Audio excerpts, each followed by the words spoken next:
नमस्कार, मैं अर्चना मेहता और आप देख रहे हैं खबर हंट। दिल्ली एनसीआर में कुत्तों के काटने की बढ़ती घटनाओं पर अब सुप्रीम कोर्ट ने सख्ती दिखाई है। अदालत ने इस मामले में स्वतः संज्ञान लेते हुए दिल्ली सरकार, एमसीडी और एनडीएमसी को तत्काल निर्देश दिए हैं कि सभी इलाकों से आवारा कुत्तों को पकड़ने की प्रक्रिया शुरू की जाए। कोर्ट ने साफ कहा है कि इन कुत्तों को पकड़ने के बाद उनका पुनर्वास किया जाएगा, लेकिन जनता की सुरक्षा सर्वोपरि है। अदालत ने यह भी स्पष्ट किया है कि इस मुद्दे पर किसी तरह की भावनाओं को तवज्जो नहीं दी जाएगी और कानून के तहत कड़े कदम उठाए जाएंगे। साथ सुप्रीम कोर्ट के एडवोकेट विकास शर्मा जी हैं। आज जो सुप्रीम कोर्ट ने एक नियम निकाला है आवारा कुत्तों को लेके, विकास शर्मा जी से हम जानकारी लेंगे कि इस पे क्या इनकी प्रक्रिया है, क्या विचार है।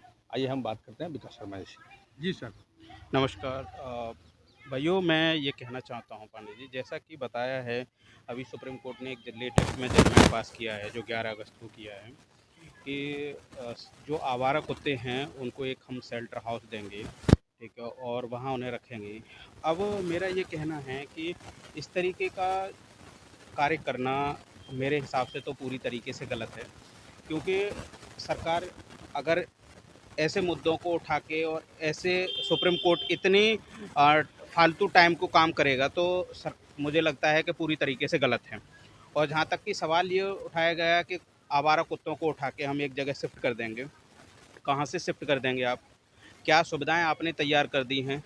आपने मुद्दा उठाया था कि हम गौ रक्षा के लिए गौशालाएं बनाएंगे। आपने कितनी गौ रक्षाएँ करी, कितनी गायों को रक्षाओं के लिए, और कितने उनके लिए हाउस बनाए आपने, कितनी जगह उनके लिए दे दी, आपने कितनी सुविधाएं दी। अब एक नया मुद्दा ये उठा दिया कि हम जो स्ट्री डॉग्स हैं उन्हें हम एक शेल्टर हाउस में रखेंगे, तो मुझे लगता है वो पूरी तरीके से गलत है।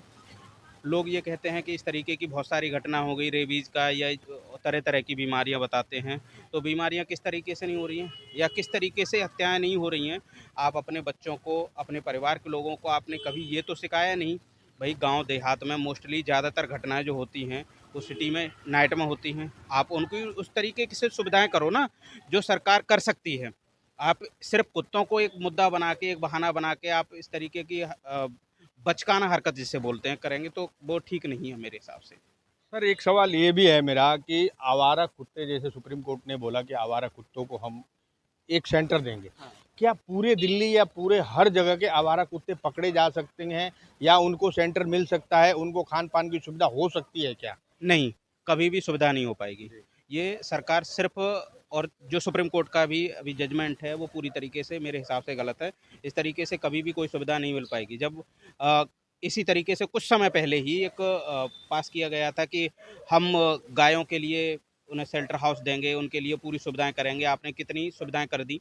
अब इस तरीके से आप एक स्ट्रीट डॉग्स हैं जो कुत्तों के लिए आपने जजमेंट पास किया है, वो भी पूरी तरीके से गलत है। कभी भी कोई सुविधा नहीं दे पाएगी सरकार, पूरी तरीके से विफल है और ना ही इसमें सुप्रीम कोर्ट कोई कुछ कार्रवाई कर पाएगा। हमारे चैनल के माध्यम से शर्मा जी, क्या आप हमारी जनता को, हमारे व्यूवर को क्या संदेश है आपका और देशवासियों को क्या संदेश है ये सुप्रीम कोर्ट का जजमेंट को लेकर? मेरा ये कहना है कि सभी लोग इसमें साथ खड़े हों, क्योंकि आपके घर में भी बहुत सारे लोग ऐसे हैं जो अपने घर में डॉग्स पालते हैं, ठीक है, और वो भी काट लेते हैं। तो क्या उन्हें आप मार दोगे या उन्हें आप छोड़ाओगे?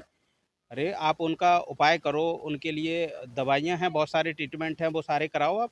ऐसा करने से कोई उपाय थोड़े ही है, ना कोई कोई उसका सॉल्यूशन हो पाएगा, ठीक है। तो मैं लोगों से यही कहना चाहूँगा कि वो लोग खड़े हों और इस तरीके की जो बचकाना हरकत सुप्रीम कोर्ट के द्वारा की गई है उसे पूरी तरीके से विफल साबित करें। ये थे हमारे साथ सुप्रीम कोर्ट के एडवोकेट विकास शर्मा जी। इन्होंने सुप्रीम कोर्ट के जो संदेश आए हैं उसको लेकर प्रक्रिया अपनी जाहिर की है। खबर हंट से निगम पांडे।